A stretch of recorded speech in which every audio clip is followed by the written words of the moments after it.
Bir defa programı tam olarak belirlemedik çünkü Gezi Parkı'nda var olan tüm görüşlerle konuşmadan, onların görüşlerini almadan, kendi görüşlerimizi anlatmadan, bir konsensüs sağlamadan program yazmak mümkün değil.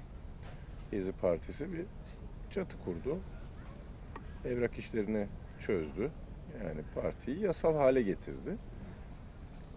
Şimdi parkta bulunan tüm görüşlerle görüşmeler yapıyoruz. Yani Gezi Partisi'nin altında siyasi bir mücadeleye devam etmek istiyoruz. Yani ne diyelim, bu daha başlangıç, yani parti kuruldu ama bu bir başlangıç. Şimdi mücadeleye devam etmemiz lazım. Bütün görüşleri bir masa etrafında toplamadan program yazmak mümkün değil. O yüzden şu anda hem görüşüyoruz, bir taraftan teşkilatlanmaya da önem veriyoruz. Birkaç ilde de teşkilatlanmaya başladık. Orada da Gezi ruhuna inanmış, demokrasiyi bütün değerlerin önünde gören ve her görüşün yaşamasına müsaade eden bir sistem kurulana kadar program yazmayacağız. Parti niçin kurulur? İktidara gelip görüşlerini o ülke yönetimine katmak. Mesela bizim görüşümüz şu: biz tam demokratik bir anayasa yapıp ülkemizi artık insan hakları, demokrasi, özgürlük, bağımsızlık etrafında insanları toplayıp böyle bir hayat yaşamak istediğimiz ve bunu insanların hak ettiğini düşündüğümüz için bir parti kuruyoruz. Şunu söylemek çok büyük bir haksızlık olmaz mı bir parti için? Biz muhalefet yapmak için parti kurduk. Böyle bir şey söylenemez çünkü o zaman partinin kuruluş amacına aykırısınız. Dediğiniz hiçbir şeyin arkasında durmuyorsunuz.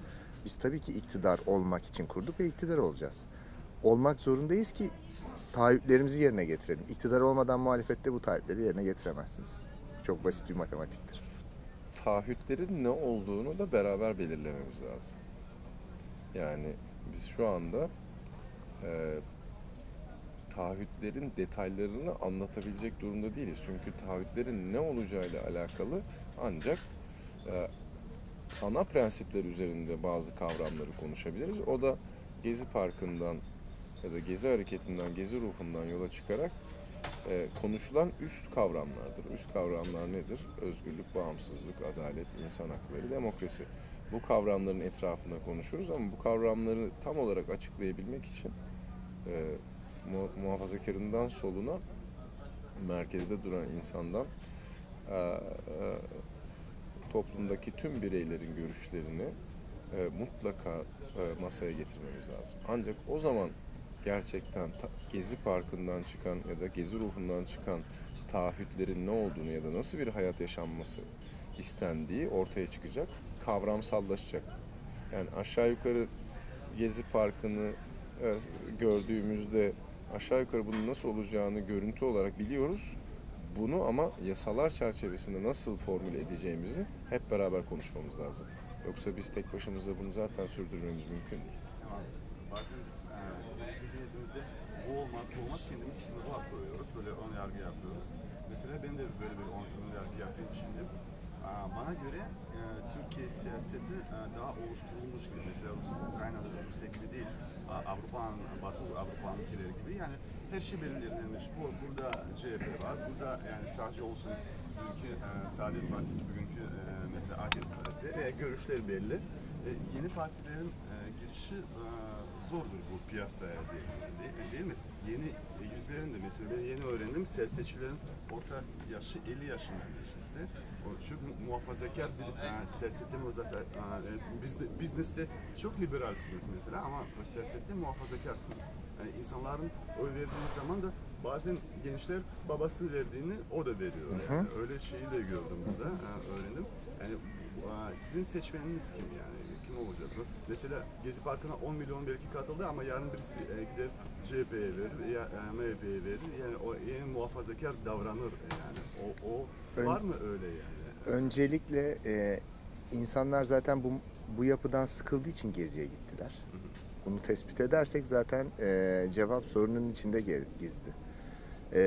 Artık bu sistem sıkışmış ve iş yapamaz hale gelmiş durumda. Onun için bunun artık açılması gerekiyor. Bunun da hali hazırdaki sistemin sonuçları olan partilerle, çünkü sistem yanlış, bu partilerle çözülmesi mümkün değil.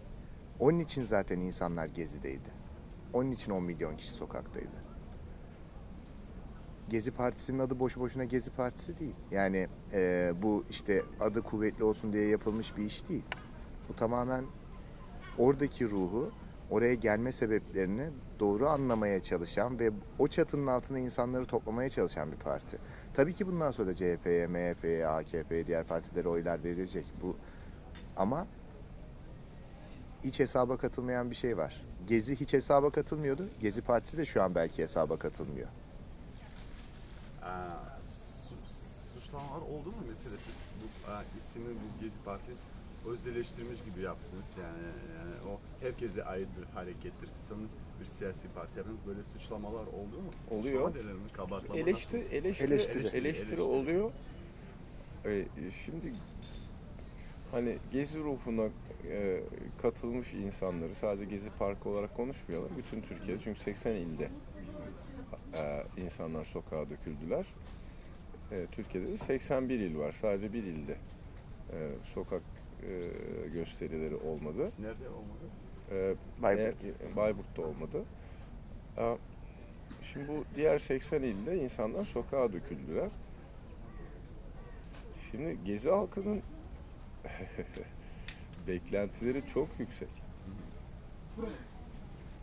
Şimdi beklentisi çok yüksek olan bir topluluğun eleştirileri olmayacak mı yani? Bir diyecek ki yani Gezi ruhuna aykırıdır. Parti kurulmaması gerekir. Siyasallaşmaması gerekir. Yani bu eleştiriler olacak yani. Biz de diyoruz ki tam tersi. Parti kurulması lazım. Çünkü iş yapmak istiyoruz. Gezi'den yükselen ruhun kavramsallaşması gerekir. Kavramsallaşan şeyin anayasaya geçmesi gerekir. Bizim pratik hayatta artık burada edindiğimiz kazanımları sürekli hale geçirmemiz gerekir. Bu sürekli hale geçirebilmemiz için de partileşmekten başka bir çaremizin olmadığını düşünüyoruz. Şimdi bu bir tartışma ortamıdır. Yani Gezi Partisi'nin kurulması bir tartışma yaratmıştır. Yaratacaktır. Tartışma da zaten güzel bir şey. Şimdi tartışmazsak doğruyu nasıl bulacağız? Şimdi Gezi Partisi eğer gerçekten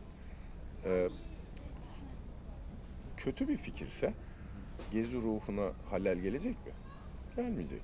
Gezi ruhuna bir şey olmaz. Çünkü Gezi ruhu zaten var. Herkes de var. İşte röportaj yapıyoruz. Sizde de var. Yani bizde de var. Hepimizin bununla ilgili farklı görüşleri de olması çok doğal. Peki siz gözünüzle gördünüz oradaki tabloyu. Yani bu kadar farklı görüşün, farklı kimliğin yan yana durduğu, dünyada eşi benzeri olmayan bir hareket. Buradan çok farklı görüşler de çıkmayacak mı? Çıkacak. Biz diyoruz ki bütün bu farklı görüşler yan yana gelsin işte. Partinin içinde oturalım beraber. Burada kimse partinin sahibi değil. Ama Gezi Parkı'na ilk çıkan 30 kişiye bakalım. Yani 30 kişi mesela bize sordu mu mesela parka çıkalım mı diye falan. Hadi çıkalım mı çıkmayalım mı diye sordu mu? Hayır. İnandılar bir şeye. Dediler ki burada bir katliam yaşanıyor. Burada İstanbul'un çehresi değiştirilecek. Bu bize sorulmadı. Sorulmadığı için biz parka çıkıyoruz değildi. Gezi bir günde oluşmadı. Yani polis oraya gitti, saldırdı, çadırları yaktı, başka resimler ortaya çıktı.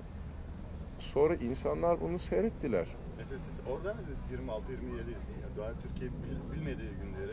O sadece 200-300 insan olduğu zaman... Ben şahsım adına ben 31'inde katıldım. Geç kaldım. Bu konuda da hiçbir şekilde bir şey yapmıyorum. Yani kendimi eleştiriyorum. Çünkü takip ediyordum. Bu boyuta geleceğini öngöremedim. Esasında daha önceden oraya katılmam gerekiyordu. Ben 31'i öğlenden itibaren oradaydım. Zaten bu işin, Gezi'nin kahramanları vardı. Yani oraya çıkan o gençler,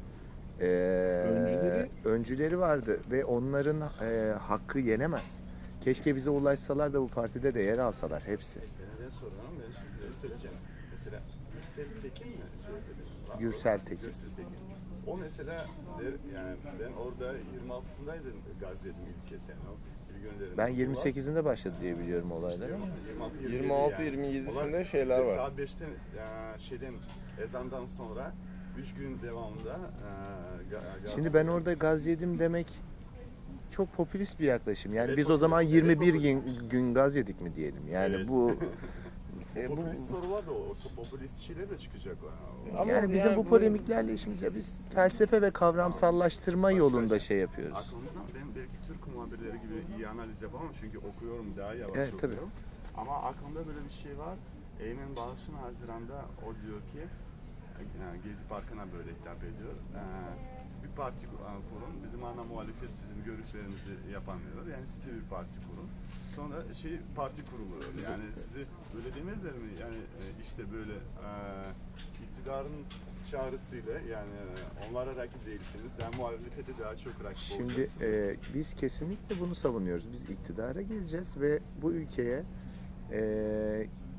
bütün ülkedeki grupların, etnik kökenlerin, inançların, apolitiklerin, herkesin katılımıyla bir çatı oluşturup birbirlerini bir masada tamamlayan bir çatı oluşturup temsil edeceğiz. Bize kimse parti kur, muhalefet öyle dedi, şöyle dedi. Biz kendi inancımız doğrultusunda kurulduk. Biz 30 tane kurucu üyeyiz. Hepimiz birbirimizden çok farklı kesimlerden geliyoruz. Gerçekten bir mikro gezi tabanı gibiyiz. Ve hiç kimsenin talimatı veya şeyle. Fakat şunu söyleyeyim. Parkta siyasi parti kurulması gerektiği konuşuluyordu. Forumlarda siyasi parti kurulması gerektiği konuşuluyordu. Daha hükümet Dost sohbetlerinde konuşuluyordu. Her yerde konuşuluyordu. Yani bu hiç kimsenin aklına gelmemiş bir fikir değil ki. Biz sadece cesur bir şekilde bu işe girdik. Evrak işlerini çözdük ve kapıları açtık, ardına kadar lütfen herkes bize katılsın dedik. Bu kadar. ya da biz onlara katılalım. Fark etmez yani. Çatının kendisinin neresi olduğu önemli değildi zaten. Ama şimdi Gezi Partisi adı altında bir şey kuruyorsanız yani Gezi Parkı'na ilk çıkmış insanlardan bir farkımız yok. Biz sadece öncülük ettik. Evrak işlerini yaptık. Çözdük. Ya şimdi bir tüzüğümüz var. Tüzüğümüzde yasama ve yürütme ayrılmış. Yani Merkez Yürütme Kurulu parti meclisinden bağımsız hareket ediyor. Parti meclisi Merkez Yürütme Kurulu'ndan bağımsız hareket ediyor. Ve yasalara göre genel başkan seçmeniz gerekiyor. Genel başkanı seçiyoruz. Buradaki genel başkan yardımcılarını da görevlendiriyoruz. Şimdi görevlendiriyoruz ama parti meclisi toplanıp, bizde en güçlü organ parti meclisi. Parti meclisi istediği zaman toplanıp bütün genel başkan ve genel başkan yardımcılarını hemen görevden alabilir. Çalışmalarını beğenmezse alabilir. Yani burada genel başkanın diğer üyeler gibi bir oy hakkı var. Ama nasıl genel başkanım diye konuşacağım biz sizinle. Benimle mi? Genel başkanım. Hayır. Bizim partide başkanlık falan gibi bir şey yok. Biz bunu zaten defalarca yazılarımıza da söylüyoruz. Şimdi bizim getirmeye çalıştığımız model partide zaten dünyaya getirilmesi gereken yeni bir model. Liderlerin peşinden, sembol isimlerin peşinden koşan değil, sistemin çalıştığı, parti meclislerinin çalıştığı, tabanın çalıştığı, doğrudan demokrasi. Mesela bir doğrudan demokrasi dijital sandalye projemiz var. Parti meclis, bütün üyelerimiz kendi kullanıcı adı şifreleriyle web portalına giriş yapacaklar. Resmi üyelerimiz. Ve parti meclisinin aldığı kararları tartışacaklar, oylayacaklar ve o 15 sandalye ise 16. sandalye olarak orada var olacaklar. Bunun aynısını devlet yönetimine de getireceğiz. 550 sandalye değil, 551 sandalye.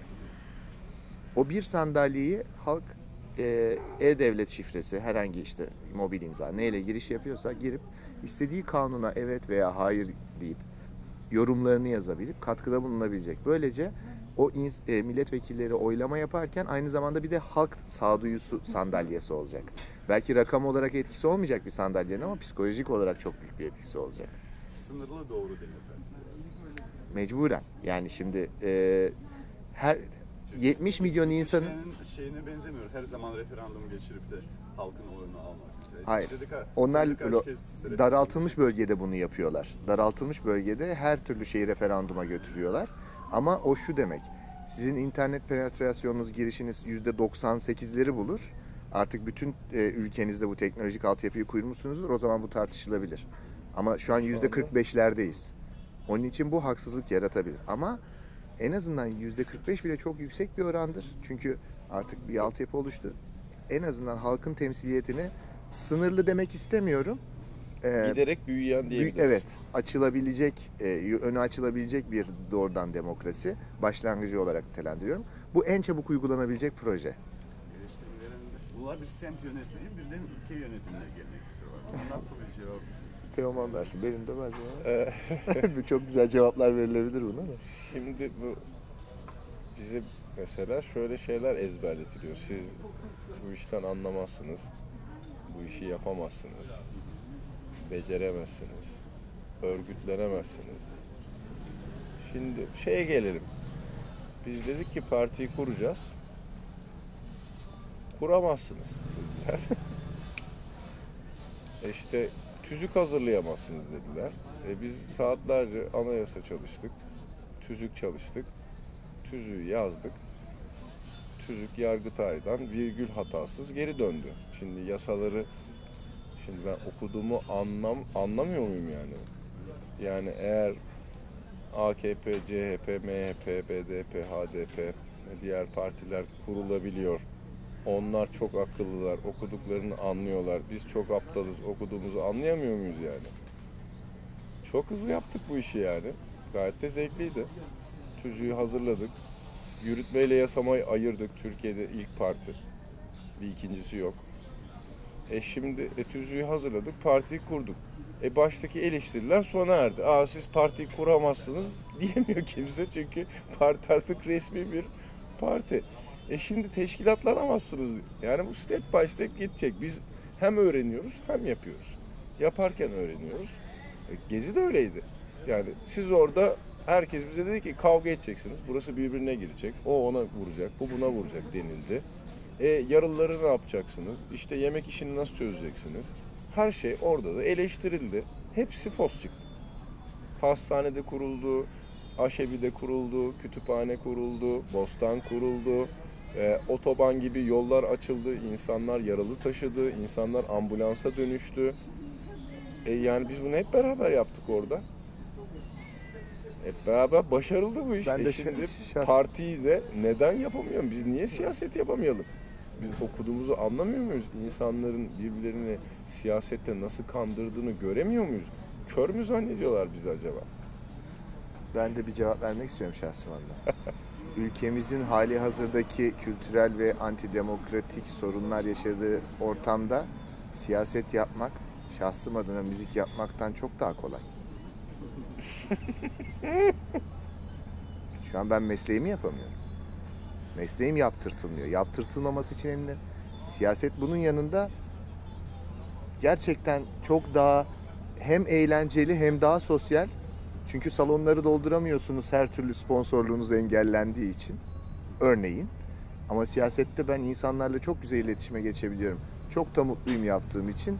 Hiç de zorluğu yok. İnsanları bunları ezberletilmiş. Yani aman bu sektöre girmeyin. Biz burada gayet güzel rant düzenimizi kurduk, devam ediyoruz. Sakın buraya gelmeyin.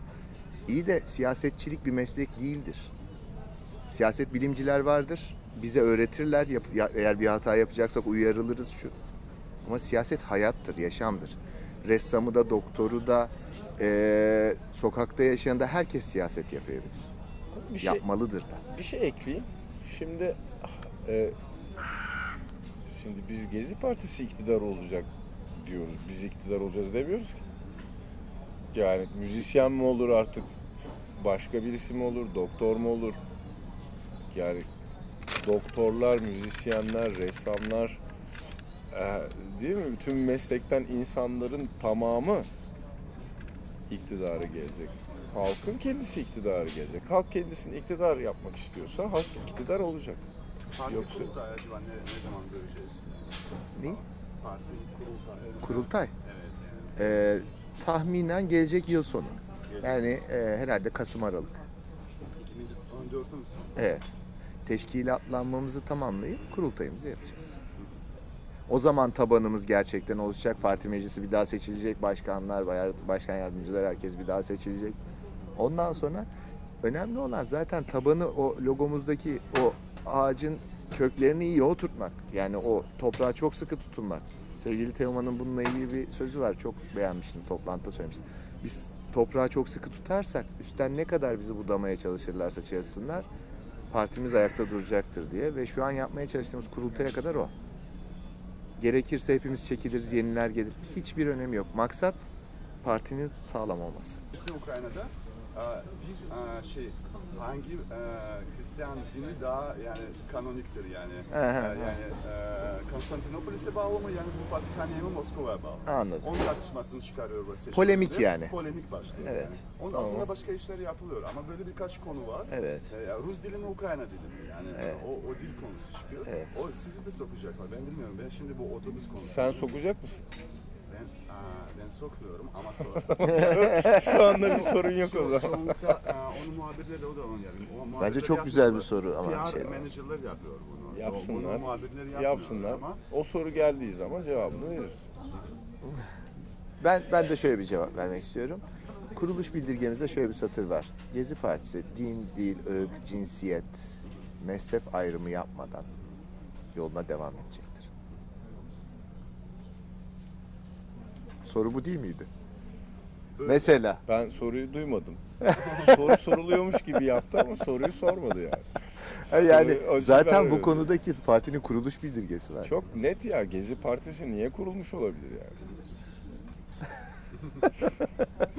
Yani Yani şimdi Gezi Partisi bütün bu polemiğe çekileceğimiz konuların tamamını çözmek için Çözmek zaten için. gelecek. o yani. polemikler yüzden kuruldu. yaşanmasın diye. Ama şimdi bütün görüşlerin sözcüleri Tamam sokuyorum. Ha, Erkek sor. erkek konusunda yani şimdi nasıl cevaplayacaksınız bu soru? Şimdi çok kampüsler ayrı değil. Ben cevabı verdim. ben de cevap Gezi verdim. Partisi dil, din, ırk, cinsiyet, mezhep gibi kavramları insani değerlerin önüne koymayan bir partidir. Ve bütün faaliyetinde bu çerçevede zaten yürütecektir. Bu kuruluş felsefesidir. Cinsiyeti ayırıyorsak zaten sorun yaşıyoruz. Ben de bir cevap vereyim. O da Bir cümle. bu ülkede yaşayan tüm insanların, tüm kimliklerin, tüm görüşlerin ve kişilerin özlük haklarının anayasal güvence altına alındığı bir ülkede yaşamak istiyoruz biz. Ben hangi partinin bunu söylediğini şimdiye kadar duymadım, çok açıkçası söyleyeyim. Hiçbir partiden tüm kimliklerin ve ülkede yaşayan tüm bireylerin özlük haklarının anayasal güvence altına alınmasından bahsediyorum. Hepimizin kardeşçe ve özgürce yaşayabileceği bir ülke. Onun için zaten çok çalışmamız gerekiyor. İş çok. Ama polemik konuları da sorunlar kadar çoktur. Yani ne kadar çok polemik konusu varsa o kadar çok sorun var demektir. Biz polemiğin kendisiyle değil, sorunların kendisiyle ilgileneceğiz. Polemiği konuşarak bir sorunları çözemeyiz. Partiyi de sorunları çözmek için kurduk. Son soru 2015 seçimlere net cevap var. Kadrosu seçimleri. Evet. Evet. Zaten biz hedefimizi şöyle teknik olarak yerel seçimlere yetişemiyorduk. Çünkü teşkilatlanmanızı 6 ay önceden bildirmeniz lazım ki katılmamız doğru olmazdı. Biz yeni bir oluşumu daha yaratıyoruz. Önümüzdeki bu 2015'e kadar kurultayımızı yapacağımız zamana kadar bu çatıyı oluşturduğumuz çatının altına herkesi alıp gerçekten o gezi ruhunu bilmeyene de anlatıp misyonumuz da budur. Yani bilenler var, bilmeyenler var. Çok yanlış yönlendirilmiş olan halkımız var bir tarafta da. Yani halkın çok büyük bir kesimi biliyor, bir kesimi medyamız yüzünden maalesef yanlış yönlendirildi. Onlara da anlatıp o seçime çok kuvvetli bir şekilde gireceğiz ve iktidar olacağız. İktidar olmakla kastımız şahıs olarak değil, zihniyet ve parti olarak. Yerel seçimlerde partinin kendisinin etkisi de vardır ama orada özel olarak yerel yönetimlerde aday olan kişilerin kişilikleri, yapıları, hayata bakışları, bunları değerlendirmeden bir cevap vermek mümkün değil ki. Muhakkak AKP'den birisi olur, muhakkak Sarıgül olur. Yani Şu cevabı vereyim ben size, o net olur. Birisi doğru bir şey yaparsa, bizim içimizde siniyorsa, parti içindeki görüşler burada bir konsensüs sağlıyorsa biz oraya zaten doğru diyor diyeceğiz. Birisi yanlış yapıyorsa da yanlış yapıyor diyeceğiz. Şimdi bir doğru çıksın ortaya, ona doğru diyelim. Daha ben göremedim bir doğru. O yüzden bir şey söyleyemiyorum. Şahsım adına söylüyorum. Ama parti içinde bu çok konuşuluyor. Adaylar belli olduğu zaman daha net bir şey söyleyebiliriz. Çünkü tartışmadık daha. Bu aday belli değil. Neyi tartışalım? Bir de şuna dikkat çekmek istiyorum. O adaylar belli olduktan sonra da o partilerden tabii bize bir yaklaşım da gelmesi lazım. Yani şu anlamda. Arkadaşlar bizim böyle bir adayımız var. Destekler misiniz? Planımız, projemiz bu. Böyle şeyler öngörüyoruz. Yani o adayı sadece isim olarak oraya koymak değil. Ne yapacağını da söylemesi lazım ki. Yani Ondan bizim önce ne yapmış, evet ne bizim yapmamış? kuruluş bildirgemize uyuyor mu? Standart temel değerlerimize uyuyor mu? Öngördüğümüz ülke resmine uyuyor mu? Yani bir aday var orada, kişi Ahmet Efendi yani. Ama kim ne yapacak, ne edecek? Yani bunlar çok şey konular. Bu konuda parti olarak bir yön gösterip göstermeyeceğimizi pek bilmiyorum ama ben şahsım adına inandığım biri varsa partisine bakmadan oy vereceğim. İnandığım biri olmazsa da kararımı ona göre vereceğim. Tamam. Son sorum bu olsa. Dünyada size benzeyen bir parti görüyor musunuz? Hani herhangi bir ülkesinde. Ben- Var. Bir defa belki yapısal olarak yani strüktürel olarak bize benzemiyor ama 5 yıldız hareketi var. Yani halkın demokratik taleplerini nihayetinde meclise taşımış bir hareket var. Ama orada yine bir lider partisi durumu söz konusu. Biz lider partisi olmadığımız için yani Avrupa'ya demokrasiyi bir daha tarif ettireceğimizi düşünüyorum. Dün bir İspanyol gazetesinde de röportaj yaparken içeriğini bilmiyorum, sadece söyleneni söylüyorum. Sadece Katalan bölgesinde de böyle bir parti olduğu söylendi ama araştırmadığım için kefil olamam. Sadece bunları da biz yeni yeni öğreniyoruz tabii. Yani hani orada da lidersiz genelde sözcülerin olduğu ama parti meclisinin işte konuya hakim olduğu bir şey olduğu söylendi ama bu olacak, her yerde olacak. İnşallah biz bunun öncüsü oluruz.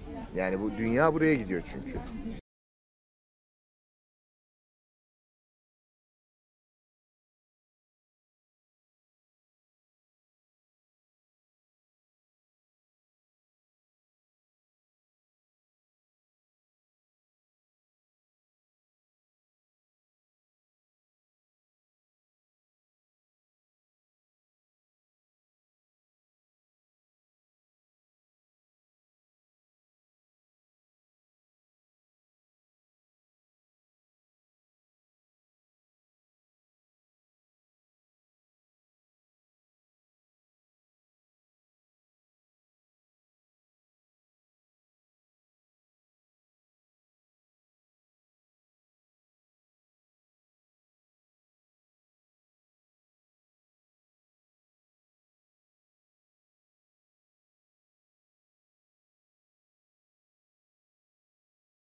O da şimdi yatay örgütlenme dünyanın geleceği. Yani bu çok açık bir şey. Yani bu hem internetin de etkisi var bunda. İnsanların artık yukarıdan baskıcı rejimlerle hayatlarını kendi özgün hayatlarını yaşayamamaları zaten çok büyük bir sıkıntı. Bu sadece Anadolu ile alakalı bir şey değil yani. Bu dünyanın bütün ülkelerinde yaşanan bir sıkıntı ve her bölgede zaten buna benzer denemeler yapılıyor. Güney Amerika'da da oluyor, Orta Amerika'da da oluyor, Avrupa'da da denemeler oluyor. Herkes deniyor bunu ve Oradaki bütün bilgi birikimlerini toplamamız lazım. Şimdi Anadolu aslında bu konuda çok avantajlı. Çünkü Anadolu batıyı biliyor. Doğuyu da biliyor, kuzeyi de biliyor, güneyi de biliyor. Şimdi Avrupa'nın dezavantajı o. Yani Avrupa kendini çok iyi biliyor, tarihini çok iyi biliyor ama bizi bilmiyor. Detayları bilmiyor. Yani yatay globalizasyon buradan bahsediyor Türkiye'de. Ha buradan başlayacak Ben öyle- denilemez. Her yerde başladı zaten. Sadece bu network birleşecek. Yani Ukrayna ile birleşecek. İşte sen şimdi Ukrayna ile bir temas değil mi bu yani? Şimdi sizle bir temas yaptığımız zaman ne demek o? Ben seni anlamaya çalışıyorum, sen beni anlamaya çalışıyorsun. Şimdi Katalan da geliyor. Niye geliyor? Çünkü benziyor diyor. Yani bizde de böyle bir şey oldu diyor. O da geliyor. İtalyan geliyor, Alman geliyor. New York Times geliyor. Geliyorlar. Ya dünya merak ediyor. Ne yapıyor bu adamlar diyor. Yani Türkiye'de bir şeyler oluyor diyor yani. Bir parti kuruluyor falan. İsmi Gezi. Ama bizim çok sakin olmamız lazım. Bizim acele etmememiz lazım. Yani bütün görüşleri şimdi önce olarak partiyi kurduk ama partinin sahibi değiliz. Bütün görüşler gelmesi lazım. Gelirse zaten o zaman gerçekten dünyaya örnek olacak bir parti olabiliriz. Onlar olmadan, bu konsensüs sağlamadan, herkesi göz seviyesine getirmeden hangi görüş olduğu önemli değil. Bir görüşe tepeye bakamazsınız, bir görüşe de yukarıdan aşağı bakamazsınız. Masada göz seviyesinde oturacağız hepimiz. Tüm görüşler tartışacağız. Vakit kaybı gibi görünüyor. Değil. Çünkü bu konsensüsü sağlamadan hiçbir yere ilerleyemiyoruz artık. A dedim mi B yok. C dedim mi D yok. Hepsinin yan yana gelmesi lazım. Ondan sonra iktidar olabiliyor muyuz, olamıyor muyuz hep beraber göreceğiz.